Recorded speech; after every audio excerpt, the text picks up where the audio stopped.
இன்னைக்கு காயல் சமையல் பகுதியில் நம்ம பார்க்க போகிறது உள்ளடக்கம், அதாவது நம்ம மஞ்சவாடாவுக்கு உள்ள வைக்கிற ஸ்டஃபிங். அதுக்கு தேவையான பொருட்கள் என்னென்னன்றதை பார்க்க போகிறோம். பெரிய வெங்காயம் 5, பச்சை மிளகாய் 4 பொடிசா நறுக்கியது, கார தேவைக்கு கூட்டிக்கலாம் அல்லது குறைச்சிக்கலாம், தேங்காய் பூ அரை மூடி துருவி எடுத்துக்கங்க, உப்பு தேவையான அளவு, மஞ்சத்தூள் கொஞ்சம், கருவேப்பிலை தேவையான அளவுக்கு, மிளகாத்தூள் 1 தேக்கரண்டி, கீரைப்பொடி 1 மேஜைக்கரண்டி. கீரைப்பொடியோட ரெசிபி நம்ம காயல் சமையல் பகுதியில் இருக்குது, அதில் பார்த்துக்கலாம். மாசித்தூள் 1 மேஜைக்கரண்டி, இறால் சின்ன இறாலாக இருந்துச்சுன்னா 100 கிராம் எடுத்துங்க. இப்போ இதை எப்படி செய்கிறதுன்றதை நம்ம பார்க்க போகிறோம்.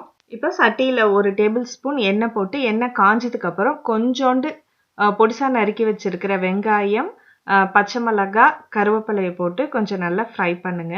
கொஞ்சம் நல்லா ஃப்ரை ஆனதோட அதில் கொஞ்சம் மஞ்சத்தூள் சேர்த்துங்க. மஞ்சத்தூள்லாம் போட்டு நல்லா மிக்ஸ் ஆனதுக்கு அப்புறம் நம்ம மீதி இருக்கிற எல்லா வெங்காயத்தையும் போட்டு நல்லா வதக்குறோம். வதங்கினதுக்கு அப்புறம் ரொம்ப வதங்கணும்னு அவசியம் இல்லை, ஏன்னா நம்ம ஸ்டஃபிங்க்கு கொஞ்சம் வெங்காயம், தேங்காய் பூவு இதெல்லாம் தான் நமக்கு ஸ்டஃபிங்கை அதிகப்படுத்தும். அதனால ரொம்ப வதக்கணும்னு அவசியம் இல்லை, இந்த ஓரளவு வதங்கினா போதும். இப்போ ஓரளவு வதங்கிடுச்சு. இப்போ இதில் மிளகாத்தூள் போடுறேன். தனி மிளகாத்தூளோ அல்லது காயல் கறி மசாலா தூள் எது வேணால் நம்ம போட்டுக்கலாம். அதோட உப்பும் சேர்த்துங்க. சேர்த்து கொஞ்சம் நல்லா வதக்கிடுங்க. நல்ல மசாலா எல்லாத்துலேயும் வெங்காயத்தில் படுற மாதிரி பரட்டி விட்டுடுங்க. குக் பண்ணும்போது அடுப்பை சிம்லேயே வச்சு குக் பண்ணிட்டுருங்க. இப்போ நல்லா பரட்டி விட்டாச்சு. கொஞ்சம் மூடி போட்டு ஒரு 6-7 நிமிஷத்துக்கு ஸ்லோ ஃப்ளேம்லேயே வச்சு குக் பண்ணுங்கள். இப்போது 5-6 நிமிஷம் ஆயிடுச்சு. இப்போ நான் ஓப்பன் பண்ணியிருக்கேன். இதில் நம்ம சுத்தம் செஞ்சு வச்சுருக்கிற இறாலை போடுறோம்.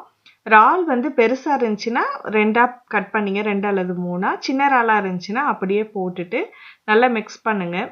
மிக்ஸ் பண்ணிட்டு இதோட நம்ம கீரை பொடி அதையும் இதில் சேர்த்துக்கிறோம். கீரை பொடின்றது சீரகம், வத்தல், பெருஞ்சீரகம், இது 3த்தையும் சட்டியில் போட்டு வறுத்துட்டு இதை மிக்சியில் அரைச்சி ஒரு டப்பாவில் எடுத்து வச்சிட்டிங்கன்னா நம்ம தேவைப்படும் போது யூஸ் பண்ணிக்கலாம். இதை இப்போ எல்லாத்தையும் போட்டு நல்லா பரட்டிடுங்க. இதோட துருவி வச்சுருக்க தேங்காய் பூவையும் சேர்த்துருங்க.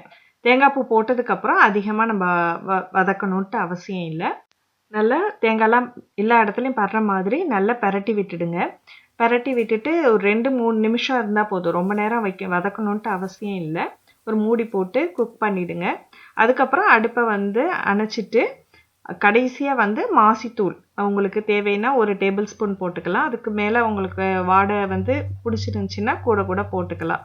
போட்டுட்டு நல்லா பரட்டி விட்டு இதை ஆற வச்சுடுங்க. இந்த அடக்கத்தை நம்ம மஞ்சவாடாவுக்கும் சரி, அப்புறம் பெட்டிஸ்க்கோ அல்லது சோத்து வடை இதுக்கெல்லாம் இந்த அடக்கத்தை நம்ம வச்சுக்கலாம், நல்லாயிருக்கும். நீங்களும் ட்ரை பண்ணி பாருங்கள். அதுக்கப்புறம் இந்த நம்ம வாடா பண்ணுறது பெரிய வேலை, அதுவும் நோன்பு டைம்லலாம் ரொம்ப வேலை அதிகமாக இருக்கிற மாதிரி இருக்கும். ஸோ அதை நம்ம எப்படி ஃப்ரீஸ் பண்ண போகிறோன்றதை நம்ம பார்க்க போகிறோம். இப்போது வாடா செய்முறை காயல் சமையல் யூடியூப்லேயும் இருக்குது, காயல் சமையல் வெப்சைட்லேயும் ஃபோட்டோ ஸ்டெப் பை ஸ்டெப்பாக இருக்குது, அதில் பாருங்கள். இப்போ இந்த தட்டி வச்சுருக்க வாடாவெல்லாம் ஒரு பிளேட்டில் ஒரு கிளிங் ஃபிலிம் ஷீட்டோ அல்லது ஃபாயில் ஷீட்டோ கீழே போட்டுட்டு அதுக்கு மேலே தட்டி வச்சிருக்கிற வாடாவை மேலே இப்படி எடுத்து வச்சிருங்க. இதை நம்ம ஃப்ரீசரில் கொஞ்சம் நேரம் வைக்க போகிறோம். இதை ஃப்ரீசரில் ஒரு 10 to 15 மினிட்ஸ் வைங்க, அல்லது கொஞ்சம் அது ஃப்ரீஸ் ஆகிற வரைக்கும் அதை டிஸ்டர்ப் பண்ணாமல் வச்சிடுங்க. இப்போ அது ஒரு 15 நிமிஷம் ஆயிடுச்சு, வெளியில் எடுத்துருக்கேன். இதை எடுத்திங்கன்னா ஈஸியாக இப்போ வரும், கொஞ்சம் நல்லா ஃப்ரீஸ் ஆகி போய் இருக்கும். இதை நம்ம ஃப்ரீசர் கவரில் போட்டு வச்சுக்கிட்டோன்னா நமக்கு நோன்பு நேரத்தில் ஈஸியாக இருக்கும். நோன்பு நேரம் கிடையாது, மற்ற நேரத்தில் கூட நீங்கள் எக்ஸஸாக இருந்துச்சுனாலோ அல்லது நிறைய செஞ்சு வச்சுட்டாலோ இது ஈவினிங் ஸ்நாக்ஸாக பண்ணும்போது ஈஸியாக இருக்கும். வாடா ஃப்ரீஸ் பண்ணுறது போல் ஸ்ப்ரிங் ரோல், கட்லெட், முர்த்தபா இதெல்லாம் எப்படி ஃப்ரீஸ் பண்ணுறதுன்ற மெத்தட் காயல் சமையல் யூடியூப்பில் இருக்குது, நீங்களும் பாருங்கள். இது போல் நீங்களும் செஞ்சு வச்சுக்கிட்டிங்கன்னா ஒரு 15 நாள் ஸ்நாக்ஸ் ஐட்டமுக்கு பிரச்சனையே இல்லாமல் ஈஸியாக செய்யலாம். நீங்களும் ட்ரை பண்ணி பாருங்கள். உங்கள் கருத்தை எங்களோட ஷேர் பண்ணிங்க. காயல் சமையல் பகுதி உங்களுக்கு பிடிச்சிருந்துச்சுன்னா சப்ஸ்கிரைப் பண்ணுங்கள், உங்கள் நண்பர்களுக்கு ஷேர் பண்ணுங்கள். அடுத்த ஒரு ரெசிபியில் சந்திப்போம். நன்றி.